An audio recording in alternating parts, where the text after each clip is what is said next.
Hello and welcome. My name is Danette Fenton-Menzies and this is the Adapt with Danette FM podcast, season 2, where we're talking about collaboration and problem solving.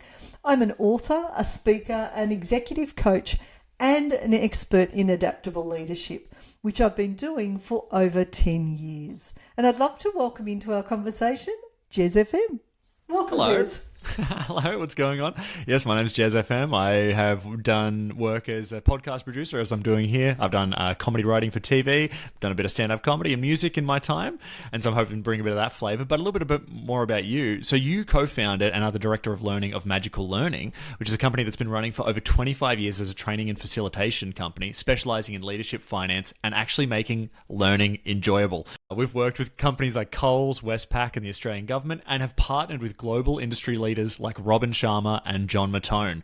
So, a lot of experience there in the adaptability field. We're going to be talking to Rebecca Sutherns today, and what a great conversation that is. But how are you going this week? Jez, had a great week this week and about to go into quite a lot of delivery this week. So I think I've got 6 workshops, 2 podcasts, and an Ask Me Anything session as well. So it's going to be a big week, and we're just coming into spring, so it's going to be delightful. No, it's already feeling good here in Melbourne. I'm down in Melbourne, Australia, and it's where Melbourne has famously 4 seasons in a day.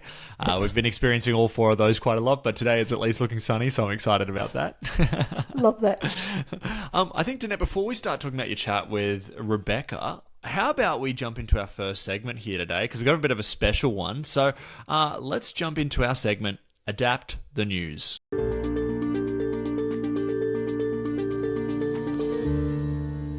Alrighty, this is Adapt the News. This is a segment where we take news stories and we use your unique, adaptable lens to look at some of the key features and maybe some of the key takeaways for people, as well as some of your insights there, Danette. And this week's story comes from the Australian version. Oh no, this is the international version of the website, The Conversation. And it is called "Strong Men Used to Be Seen as a Superhuman Novelty Sport. Now Women and Novices Are Turning to It."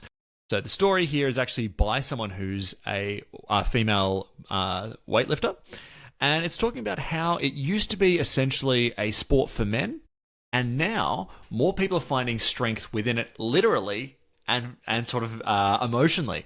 So it's become more and more popular with people with disabilities, women, and these spaces were often very restrictive. Now, before we get to you, Danette, I did also want to highlight that we have a special correspondent this week. So we on the Magical Learning have a friend, Al, who is a regular participant. And when I thought of this story, I thought of Al because Al has done the opposite. So where we think of masculine things being sort of like weightlifting traditionally, it's nice that that's shifting.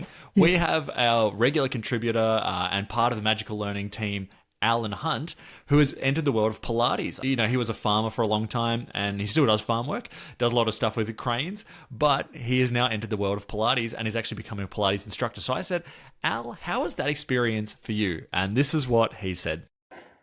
Hey Jez, hey Danette. The first thing that came up for me was about 10 years ago, some friends of Renee's asked if the gym that I was going to was suitable for ladies or whether it was just a gym full of big muscly men.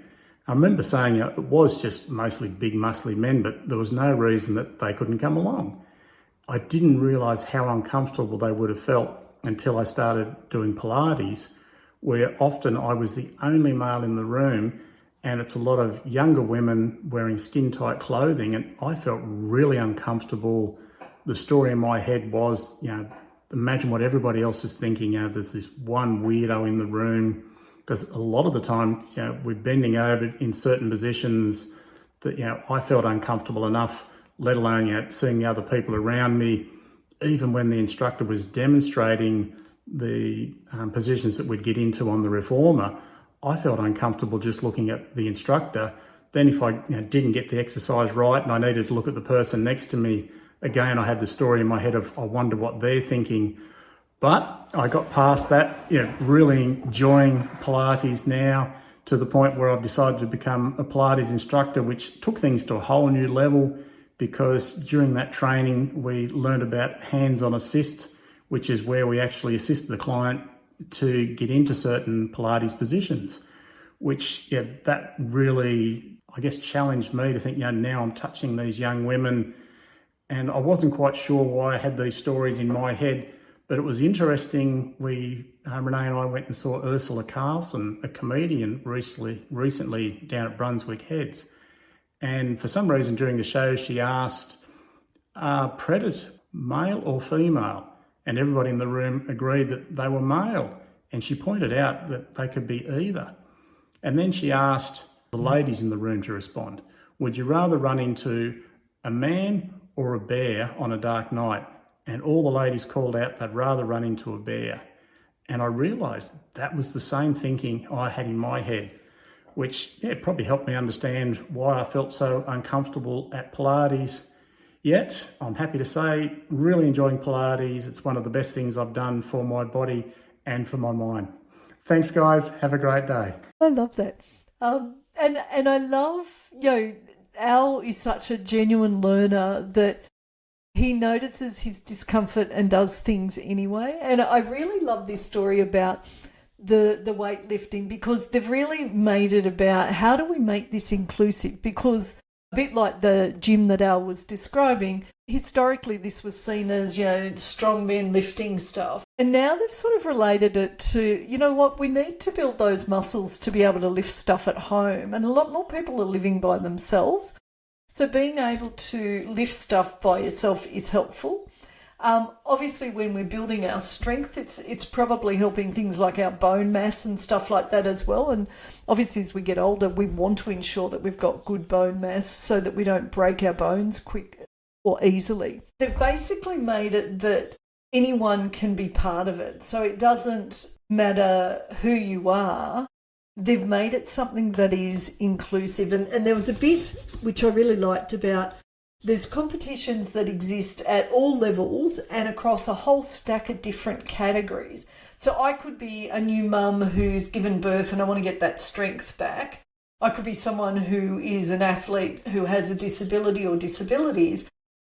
I'm welcomed within that group. And again, this is how we, whether it's through sports, whether it's through organisations, when we become more inclusive and we collaborate with different people and different perspectives, we become stronger and better. So I really love, what a great news story, and thank you for highlighting that one, Jez.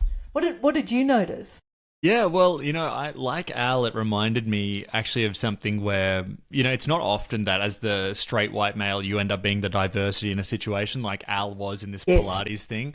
So you don't often get to experience that moment where you are the person bringing a unique perspective. Typically you are in the consensus. Yes. In sort of typical business things that I've been in growing up. But what I've noticed is I also, like Al, have taken on what is traditionally seen as a feminine hobby, which is embroidery. And what I've found is that I posted something the other day in a hand embroidery group, and it got a lot of likes, nice. And only one from a man, which was kind of interesting. So the group does obviously skew towards women, but what I noticed is that what I tend to embroider is very different than everybody else. So everyone else is doing typically things that are to do with nature or maybe a bit more surreal as well. Some really interesting stuff going on there. But for me, I like to do a bit more sort of wacky stuff. I do like tattoo designs, and I do like a UFO sort of type scenery thing. And people really like that because I'm bringing a different approach. It's not the same as everybody else. Everybody else has a lot of different skills in terms of how much realism they can get. It's beautiful what people are doing with embroidery, but I'm bringing a slightly different approach. And so that's even being celebrated.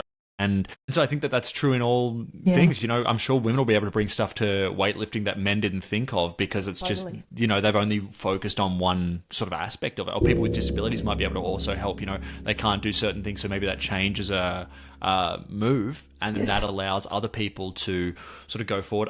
Another thing that reminds me of this, when we make things for more people, it becomes easier for people that have all abilities to use them. Yes. So like what I was saying with weightlifting, where women felt uncomfortable to go into a gym where there's just a bunch of huge groaning men, and it can be a bit uncomfortable. I understand. It's the same for me.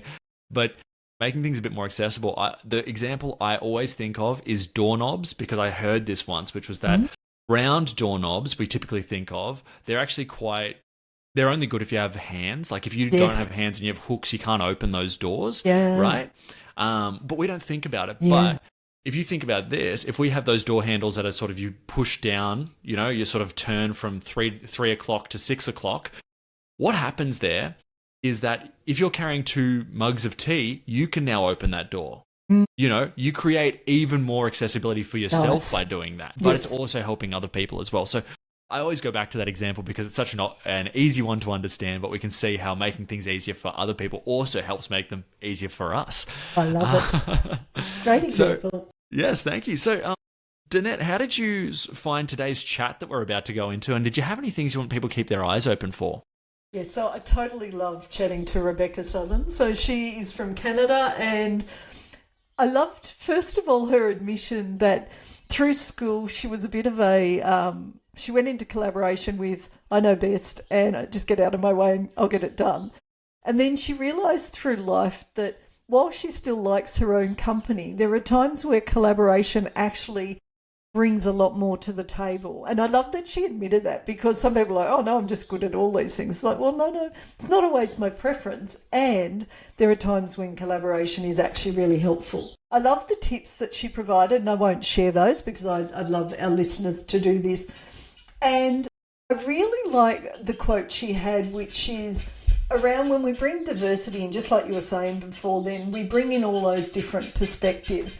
And I really liked where she said, you alone don't have the full story, which is why collaboration is actually so important, because your perspective is only one of many. So great conversation. And Jez, did you have anything you wanted to add before we go to listen to this or watch this episode?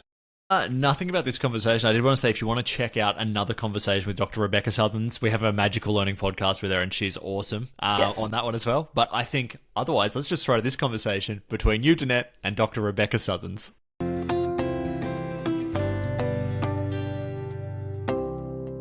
Hello and welcome to Adapt with Danette FM, and we're in season 2 where we're talking about collaboration and problem solving. And today I'm blessed to have Rebecca Sutherns join me from Canada. So we're having a across the globe discussion, and I'm going to hand over to Rebecca to introduce herself to everyone. Thanks, Danette. It's really good to be with you, and I'm happy to have this opportunity. So thank you for inviting me.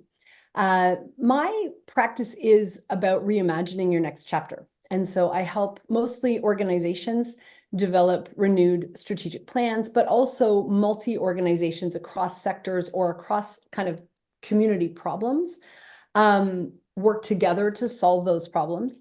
And then also in my coaching practice, I work with leaders of those organizations to help them also kind of do personal strategic planning and figure out what they would like their next chapter to look like. So I generally work with community-facing organizations. Those might be charities or nonprofits. They might be universities or health organizations or governments.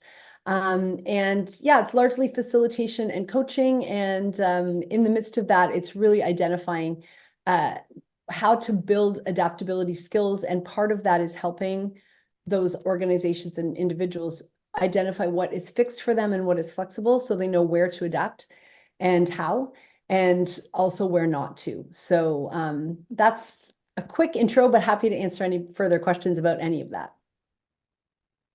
Great intro, and fits perfectly with what we're going to be talking today about collaboration and problem solving, because I bet with that experience, there's going to be some really interesting insights that you bring to the conversation. So thank you for joining us, Rebecca.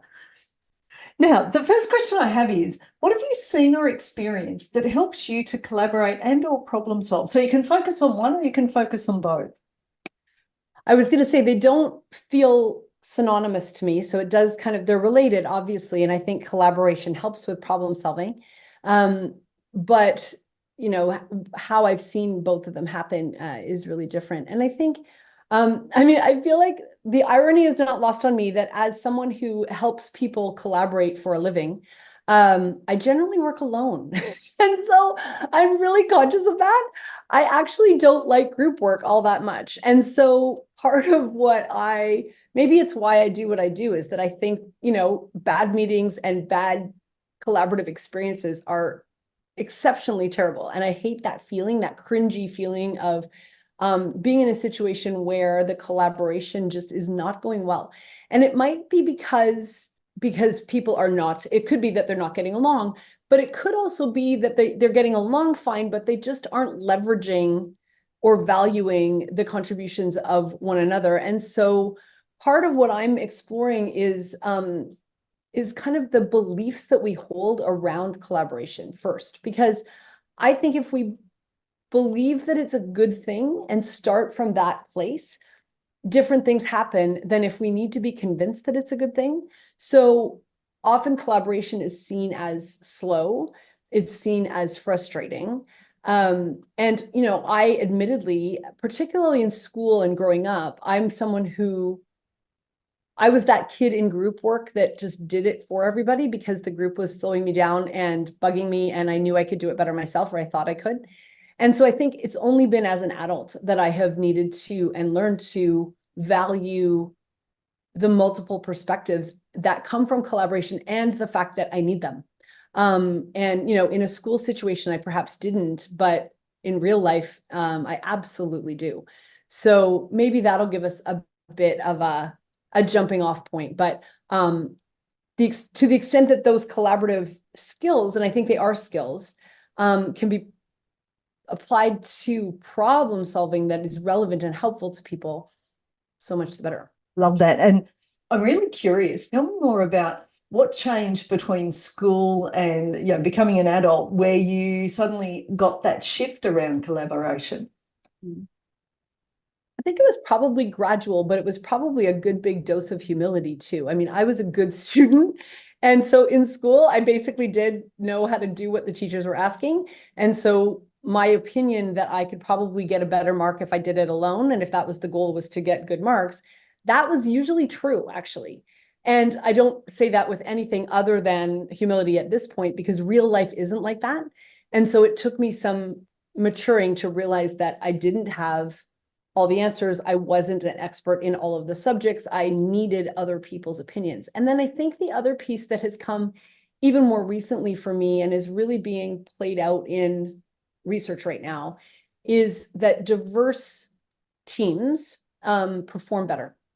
And we're still learning why, but one of the reasons why is because they bring interesting and disparate perspectives to a problem, and therefore they can come at it from more creative angles than any one person can alone. And so no matter how sort of good at school I might be in whatever field I'm in, I don't have the full story. And not only do I not have the full story, I really need as many sort of versions of that story as possible. And so as my career evolved and I got involved in community engagement and stakeholder participation and that kind of thing in policy development, I became more and more convinced of the need for as many perspectives as possible, both to fill in blind spots and also to build buy-in. I think people's involvement in a solution makes it, we know that if people are involved in a decision, they are much more likely to enact that decision, even, and this is, I find the interesting part, even if that decision negatively affects them. So take the example of somebody that's on a committee deciding how to downsize a company, for example. If they end up making their own job redundant out of that process, they will accept that with greater ease because they were part of the conversation that decided on the process by which they were going to make that call, and they were part of making the call. So even when that call was made and it caused them to lose their job, they are empirically happier about that than if they had kept their job and not been involved in the decision for, you know, that led to their colleagues losing theirs. So I'm a big believer in good process and in the benefits of collaborative problem solving, collaborative strategy building. So I am still, I have become a huge fan, but I also think that one of the reasons that diverse teams function well, or at least have the potential to be high performing, is that when they come to consensus eventually, it's hard won, right? They have worked for that. And so they don't tend to just nod and agree with one another. There tends to be a bit of wrangling to get there. And I think if people are willing to work through that and live longer in the discomfort of that, they land at a more robust solution, but it's harder. So I think building those collaborative skills in the context of valuing diversity is a really helpful, relevant modern skill set. Love that answer and totally agree. And I think I was a bit like you as a kid too. But totally as an adult have seen how important collaboration can be when it's done well. And even when it's not done so well, just hearing different voices can open up people's minds, which I think is really important. So that goes to my next question, which is, would you mind sharing an example of poor collaboration and or problem solving? And particularly, what were the impacts of that poor collaboration or problem solving?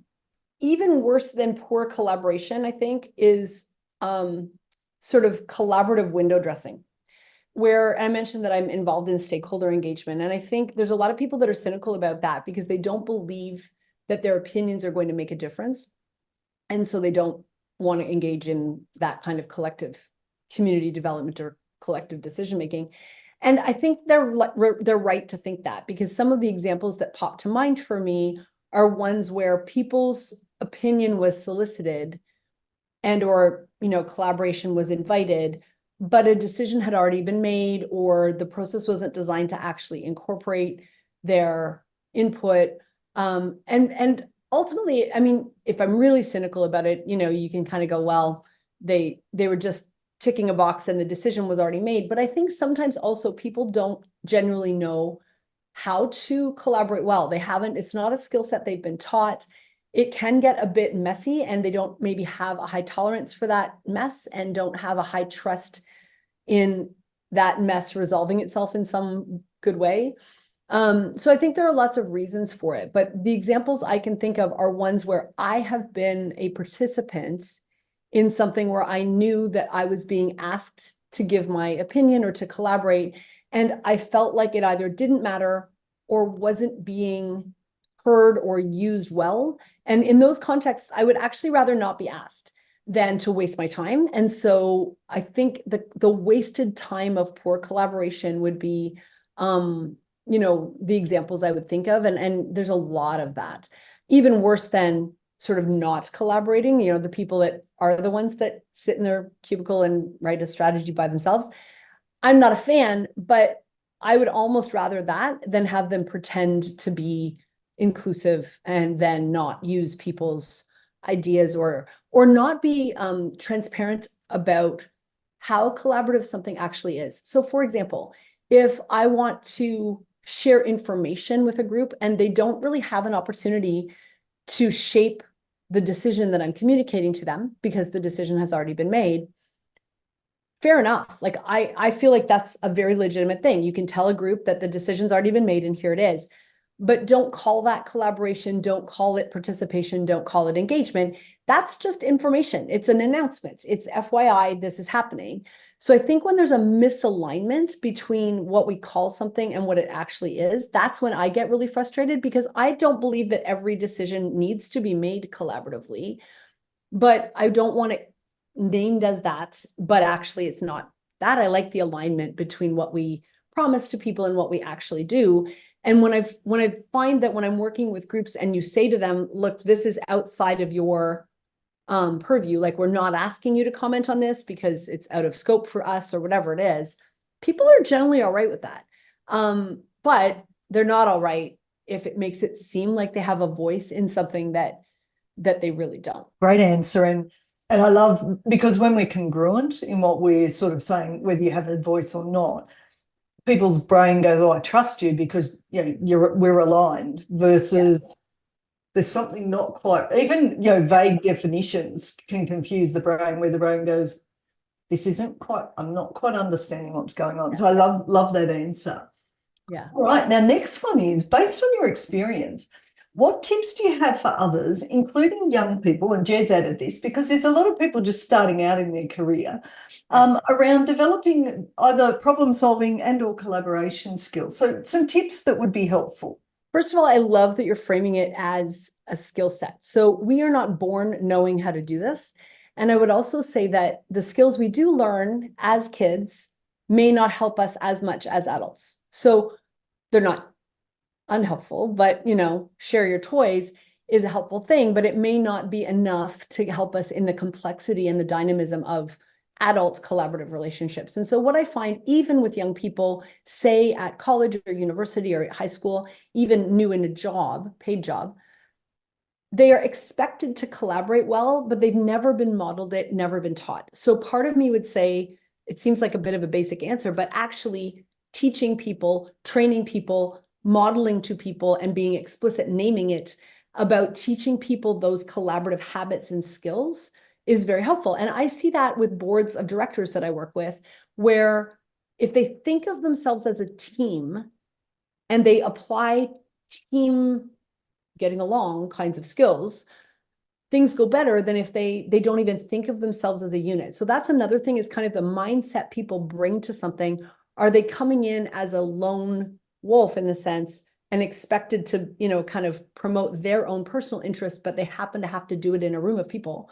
Or are they perceiving this group as needing sort of joint accountability and joint success, and that everybody wins means that truly everybody wins? And I think about this with an example, even from when I was in high school. I remember going to this leadership camp. I think I was 15, and we played a game called Win As Much As You Can. And the spoiler alert piece of it is that the you win as much as you can. The intention was to get the group to interpret that word as plural. And of course, as self-absorbed 15-year-olds, none of us did that, right? So we were all trying to play the game to win as much as I could, instead of win as much as we could. And I think about that, about what the sort of the metrics of success are. And therefore, that would be another tip, is be careful about what's rewarded. Because if we want people to collaborate and yet isolated individual performance is what's actually rewarded, and or the incentives in a workplace are contradictory. So we say we want you to collaborate, but you're going to get the big prize if you actually don't. That can be really confusing. And then the final thing I would say at this stage would be giving people structure for that collaboration is really helpful, especially when they're just learning. So me throwing people into a breakout room as a facilitator and saying, go get this thing done, whatever, isn't as helpful as if I break down the task for them and say, spend X number of minutes answering this question and then move to this other one. And then by then you should have enough fodder to be able to answer this other thing. Like if you can just give people a bit of scaffolding, or even something as little as saying, I'm going to put you in a breakout room and I want the person whose first name is closest to the beginning of the alphabet to go first, to speak first. And I want the person whose first name is closest to the end of the alphabet to be the scribe of the group or the report back or something. Just giving them like this little silly role definition will save them half their time, because we've given them some structure. And so I would say that both skills, well, three things: skills and mindset and structure together will allow people to collaborate. And then finally, on that mindset piece, back to something I said earlier, I think we need to teach people, ourselves included, that collaboration is necessary, but not just like a necessary evil, but like actually something that can be fun and helpful and necessary and lead to better performance of the group. Everybody wins from it. And so it doesn't feel like it's something that is just slowing us down and frustrating us, because I think that's the mindset that many of us come into group work with. Love that share. That's very, very helpful. And I'm sure the listeners and the viewers will take those tips away. Now, my next one is, what's your favourite example of problem solving and or collaboration, and why? Favorite, but I can certainly talk about recent, and then I'll talk about one that's a little older. I'll be quick. The first one, the recent one, I think worked well because of who was in the room. And I had a client at a local government that was willing to host an event where lots of people came. It wasn't just an open invitation, it was a selected invitation, but we were working on addressing affordable housing in that community. And so they included people with lived experience of homelessness. They included people working in agencies that support people living homeless. They included all of the local elected officials. It had a really broad mix of people who were there for 2 full days, and everybody came and everybody stayed the full 2 days. And it was just a remarkable example of various people learning from the lived experiences of various other people. So for people who had been living on the street, for example, spending 2 days at a fancy hotel was a really big stretch. And it was lovely and terrifying and uncomfortable. And, for me, it was also a stretch facilitating a group that diverse. For the elected officials at the table who are used to being, deferred to, we started right off with, this is first names only. And, I don't care if you are the mayor, you don't get any special privileges in this space, and so we really tried to take some of the power differential out. It's still there, but we tried. And I was watching people kind of learn in real time. The light bulbs were like, I felt like, there could have been kind of this animation of ding, ding, ding, ding, ding, of light bulbs going on above people's heads the whole couple of days. And it has led to dramatic and rapid changes in that community, that the mayor instituted, some of them the next day. And basically went public and said, I learned blah, blah, blah, and then here's what we're going to do in our community. And that change takes effect today. And so it really felt impactful, and I really loved it. On a lighter note, one of the other memories I have of a good collaborative activity was when our family, we went on sabbatical in 2017, and there are 6 of us, and the kids were littler obviously back then, but we really made that a shared family project to plan this thing and try to plan it in a way that satisfied the needs and preferences of each of the members of the family, which were actually quite complex at that time because we had kids in middle school and high school and university, and we were going all around the world. And, some people were with us the whole time and some not, and figuring out lots of complexity there. But all of us would say that we all loved it and that each of us felt like we were heard and our needs were met. And so I love using collaboration skills and in some cases problem solving skills, both in our family and in my work setting. And I have to remember that for me, it has actually become a default setting. Like I find it really hard not to collaborate, and I find it a bit I get a bit offended when people don't have that as their default. Like it's so baked in now for me, that it feels like almost like, sort of the epitome of pridefulness or something for someone to assume that they know best, right? And so I feel like I have, even as I'm describing it, I feel like I've come a long way. And yet the irony is, as I said, I'm a solopreneur largely. I spend most of my days alone. And the reason I love my job is that I do get to make most of the decisions. So the other thing that I would say is super helpful, though, is I mentioned structure earlier. I think people cope better when they have visibility on how a decision is going to be made. So part of what I do as a group facilitator is make the process, make the rubric visible to people, or co-create it with them, so that they understand what criteria are going to be applied, or they understand what points they will be asked for input and what points are out of their hands. Like, I think making the decision-making process really clear to people smooths the way. So what I will often say is decide how to decide before deciding. And so for me, that is the link. A link between collaboration and problem solving is that we're going to work together to solve this problem, but the bridge between them is for us to spend some time up front agreeing on what makes a decision a good decision before we start defending our position. And slowing that process down a bit is going to speed things up really dramatically later. That would have been extraordinary, where no one, like, it's first names only, and they're like, yes. And what a great way to sort of level who's in the room. So it's like, let's hear all voices, not just the ones that we would expect to hear. So I love that. All right, my last question is, anything else that you'd like to share, including any helpful resources? I was thinking about resources before we came on the conversation because they come from all over the place. There are books on collaboration, for example. Some of them have really creative titles like Collaborate. But I realized that many of them, they're coming, I think the first thing is have a look at what angle they're coming from. So for example, there's one book I'm thinking of called Collaborate that is making the case for collaboration. If you already come from a starting point where you understand that collaboration is necessary and helpful, you don't need to read that book, because that book is making that case in context. It's actually written by a lawyer who's writing explicitly to lawyers and accountants who are in work situations where their individual performance and the company's performance are often at odds. And so when I got a little bit into that book, I went, oh, interesting, but written for an audience where we're trying to convince them to collaborate. So I think, first of all, if you're looking for resources, pay attention to where it's starting from. I heard about a new article that's been published just this week in a Canadian medical journal about how if you have 35% or more women in an operating room at a hospital on the surgical team, so surgeons and anesthesiologists, 35% or more women, the medical outcomes for that patient are significantly better.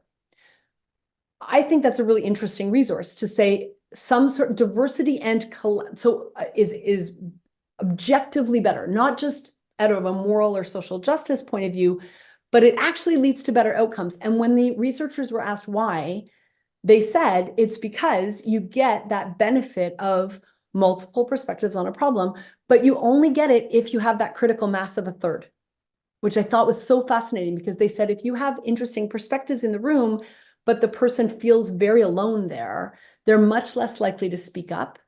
And so I think looking into some of the research on why diverse teams work well, like if you're needing sort of to be convinced that collaboration is actually a good thing, that's a resource. I think another resource I've really leaned into a lot myself is that I gained facilitation skills. Like I trained in that. I got certification as a certified professional facilitator. I became involved in the International Association of Facilitators. Facilitation is a skill, it's a profession that helps groups of people collaborate effectively and make good decisions and solve problems together. So there's actually a thing, like there's a science behind it. And so one resource would be to plug in to that. And so you mentioned young people earlier, so I want to put a plug in for the IAF. It's actually active in Australia, where I know many of your listeners will be. But they have a thing this year. It's the 30th anniversary of that association. And so if you are under 30 years old, you're allowed to join the association for $30 this year, which is a significant discount on the normal membership. And it's a place where you can not only, if they don't do training directly, you can get facilitation skills training in other ways, but it's a place where you can be exposed to people who facilitate really good collaboration. And I think watching it is the best way to learn it. And a lot of people will say to me, I didn't even know that was a thing, right? Like I didn't know it was a skill set that was possible. I think the way we know it is mostly by being in terrible group work, awful meetings, and you go, oh, I notice it in its absence. And some people have never experienced it any other way. But as soon as you experience a session that is beautifully facilitated, not heavy-handed, you don't feel like you're being bossed around, just well-structured, flows really seamlessly, it's kind of invisible. You go, oh, okay, now I get it. So that would be my other tip, is not just sort of to read about it or understand the benefits of it, but actually access exposure to people who do it well. And so that same IAF, for example, they have a mentoring program. And so it doesn't have to be younger facilitators, but it can be paired up with more experienced mentors who are certified in this area and can chat about the ways that they're approaching collaboration and problem solving. But sometimes they can also expose them to watching sessions that experienced person is running. And so I really appreciate learning that can happen lots of different ways. So hopefully that'll give your listeners some places to start. I love that. And you're the first ones talked about the IAF, so that's awesome. So we'll make sure we put a link on our podcast promo as well. So Rebecca, what an incredible conversation. I've totally enjoyed it. Anything you wanted to add at the end before we finish up? I think there's one other thing. I was thinking about another resource. There's an organization called IDEO, and it's featured in most business books. Lots of people read about it. It's at the D School, or the Design School in Stanford. One of the things that sticks with me about them is that they redesign stuff. They're all about user experience and that kind of thing. And it's an interesting take on collaboration in the sense that I think one of the ways to problem solve collaboratively is to do immersive research, which is what they do. And so back to a health example that stuck in my brain, they were asked to redesign the physical space of an emergency room at a hospital. And what they did to do that was they actually went and pretended to be and lived as if they were patients, nurses, intake workers, triage people, doctors, whatever. They went and did that for some time and kind of lived it in an embodied way. And what they ended up doing was they installed video cameras, like movie screens, on the ceiling, because they said actually most people in an emergency room spend a lot of time lying on their back looking at the roof. And if you hadn't actually immersed yourself in it, you would never, from some, policy wonks desk someplace, you would never understand that people stare at ceiling tiles a lot in the hospital. And so I think about that with collaboration. I think, what does it look like for us to go past just becoming good listeners in a meeting, which I think we need to do, or running good meetings, to actually immersing ourselves in situations that build empathy, that might lead us to design things entirely differently. And so I would say that as I think about problem solving, I think problems are best solved by the people closest to them. And so if that means that those of us that are not close to it need to get closer, and or we need to listen to those who are closer and find ways to really include them, I'd go that route. That's enough. Love that answer and love that example. Our dentist had a mirror on the roof and would have beautiful pictures and stuff like that for the same reason, because he knew his patients were looking up at the roof all the time. So. Yeah. He Well, also and as soon as you say it, you go, oh yeah, and I think a lot of problem solving, if it's really good, it should elicit that reaction where you go, oh, why has nobody done that? Actually, I give you one more funny example. I was in Vancouver. I don't live in Vancouver. That's a 5-hour flight from me. But I was there this weekend visiting my daughter, and we were at the Granville Market, which is one of my favorite places. It's a fruit and vegetable and artisan market. And we were walking in, and there was this thing by the door that we didn't recognize. Well, when I went up to it, it was for putting your dog in while you're in the market. And it was like this little thing. It was free. And it had a little thing, you use an app that locked and unlocked. And it said, make sure you have enough battery on your app, on your phone, that you're going to be able to get your dog back out. And it had just cute instructions. And it was like this little tent for a dog that had ventilation and a bunch of stuff. And it looked quick and easy. Nobody was there right then, and we didn't have a dog with us. But I was thinking, some brilliant person noticed that people like to walk their dog on a Saturday morning, and they like to go to the market, and there's no way to do that. And so sometimes problem solving is about noticing a problem and fixing it before most people have even noticed it. And IDEO is great about that. But kudos to whoever at the Granville Market came up with that idea, because we both said we wished we'd had our dog with us so that we could have put him in there just to try it, because I thought it was such a good idea. So there you go. Another little example for your dog lovers before we wrap things up. I love that. And we are dog lovers, so that's perfect. There you go. Well, thank you so much, Rebecca. And now, if people would like to reach out and contact you, where would be the best places for them to do that? The easiest place is through my website. And my website is just my name. So it's RebeccaSutherns.com, and it's SUTHERNS. So there's no O. People will spell it wrong. There is no O, but there is an S. So it's RebeccaSutherns.com. And that is a good place for my blog, for my free leadership book club, and also for some upcoming immersive coaching experiences, the most exciting of which is coming up in Costa Rica in February. And so I realize that is really far away, both February and Costa Rica. But if you have listeners that are interested in reimagining their next chapter in a really inspiring environment with a group of interesting people, the blue section on the right-hand side of my website will speak to that. So that's sort of the newest thing coming up, and I appreciate the opportunity to tell people about it. Love that. And Costa Rica's on my bucket list. So we'll talk. Yeah. So for all of our listeners and viewers, thank you so much for joining us again. And once again, thank you so much, Rebecca. I appreciate it, Danette. Thanks so much.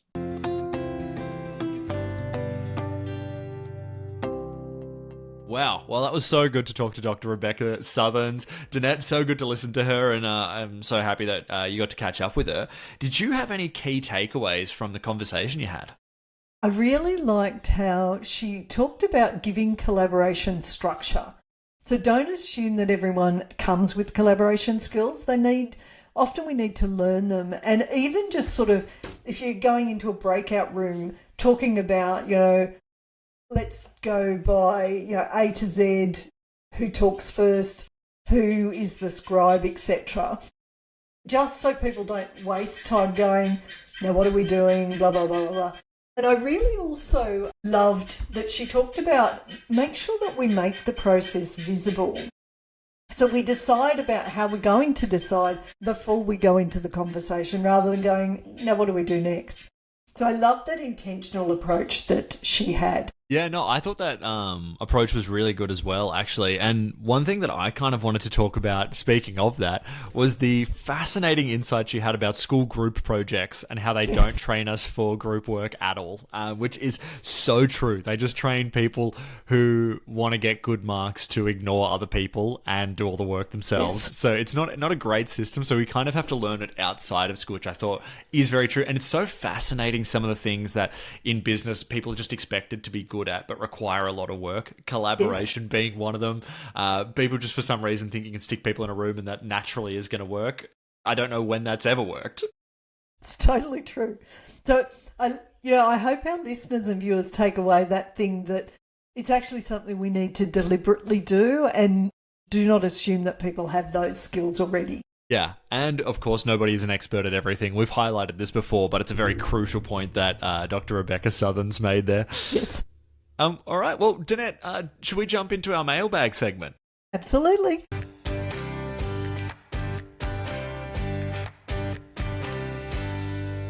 Fantastic. Well, this is Ask and Adapt. This is where you can write into us. Now, if you want to do that, you can do that on the YouTube channel, on Spotify, or via the email adaptwithdanette@gmail.com.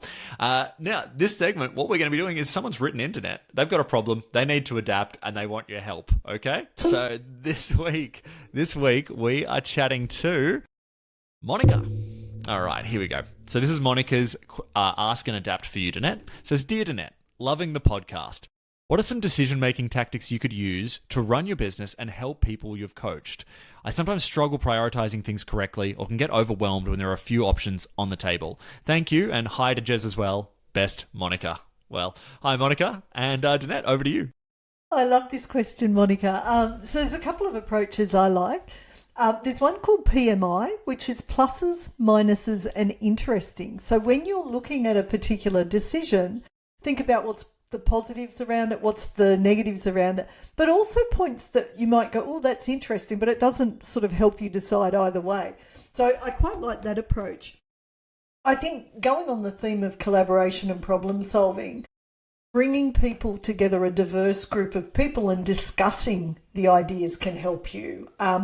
Even going, what's the one thing that if I did this would take my business to the next level? That sort of helps you get rid of some of the busy stuff rather than the really important stuff. And, I love Stephen Covey's 4 time quadrants where he looks at how do we spend our time, and he says we either focus on importance and or urgency. And I really like quadrant 2, which is we work on stuff that's important and not yet urgent, which is the proactive quadrant.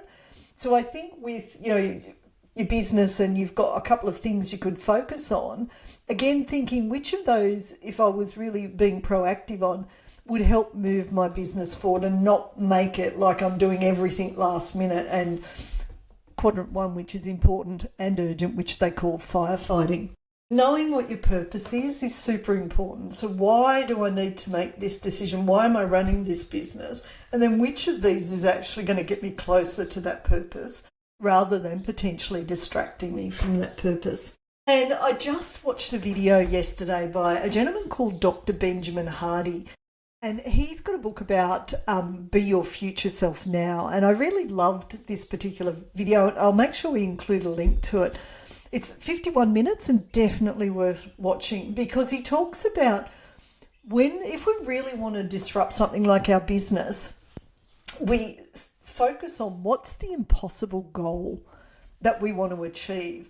And what that does is it raises the level of what you need to focus on. So if I said, I want to earn 10% more next year, you can sort of do what you're doing at the moment.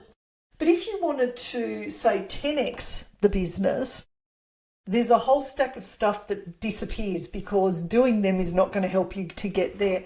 And so I really liked that idea of just focusing on what is that impossible goal to really eliminate a lot of the busy, noisy work that actually isn't that helpful. And one thing I love to do, and it's not a logical thing, and yet it works with our brain, is I will often ask my brain before I go to sleep, can you help me with this particular decision? Because one of the critical functions of sleep is it allows our brain to take what's in the conscious and file it into the subconscious. And it often creates new connections. So asking those questions before I go to sleep, making sure I've got a notepad and pen next to my bed. And as soon as I wake up with the answer, I write it down. I don't turn on the light or anything. I reckon 99% of the time is a super helpful way of moving forward on a particular decision. So there's some of my ideas, Jez. And Monica, great question. Yes, I loved this question, and thanks, Monica, for the shout out. Look, I would say I don't have a lot of experience in this. This is the only thing that I have that is a bit of a helpful rule of thumb with decision making.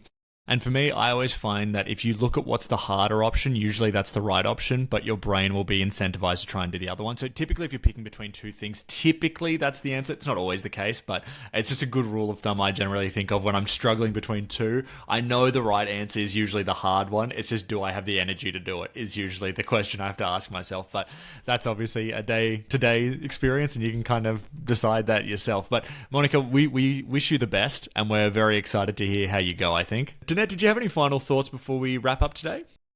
I think that for all of us to reflect, as Rebecca did, around, my preference might be that I want to mostly work with myself, and recognising that there are times and issues and problems where collaboration is actually going to give us way better solutions than just doing things by myself. I'd encourage everyone to think about a situation where collaboration might actually help them, and then obviously work on the skills around collaboration. What about you, Jez? Well, yes, I agree with everything you've said there, but I just think I also want to highlight that, Danette, you are also the author of The Adaptable Leader, which is an amazing book and has the accepts model. So this is just problem solving and collaboration at just two of the letters in accepts. It's actually a full model, and people can check that out at the website in the link wherever you are receiving this. That link is going to be available, so you can check out the full book and read about way more about how to adapt than just what this podcast is covering this season. And, we highly encourage people to check that out and check out all the other episodes, because they're full of experts' insights into problem-solving and collaboration this season, which has been really interesting. And you'll start to notice some interesting trends between all of what everybody's saying, I'd say. So definitely go check out the other episodes. Other than that, Danette, did you have any final words for our listeners? No, just other than to say thank you, everyone, for listening, viewing and sharing. And Jez, as always, I love our conversations and the effort you've put into making this a season where we've adapted a number of times. I just totally love that. And to everyone, I'd love to say, stay adaptable.